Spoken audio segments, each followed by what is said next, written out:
বেয়াদব মেয়ে কোথাকার, তোমাকে আমি এই শিক্ষা দিয়েছি? এসব কি শুনছি আমি? এসব শোনার জন্য তোমাকে আমি এখানে বিয়ে দিয়েছি? ছোটবেলা থেকে আমাদের মা নেই, আমি তোমাকে কষ্ট করে মানুষ করেছি, একটা ভালো ঘরে আমি তোমাকে বিয়ে দিয়েছি, আর তুমি মায়ের মতো শাশুড়িকে অপমান করো, তাকে দিয়ে তুমি ঘরের সমস্ত কাজ করাও। এটা কি শুনছি আমি এসব? আর বাইরে থেকে একটা ছেলে নিয়ে এসে তার সাথে তুমি ফুর্তি করছো। ঐশী, শোনো, যা করেছো এখনো সময় আছে, সংশোধন হয়ে যাও।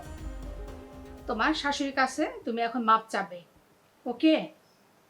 আপু, সরি আপু, আসলে আমি বুঝতে পারিনি, আমার ভুল হয়ে গেছে। সরি আপু, প্লিজ।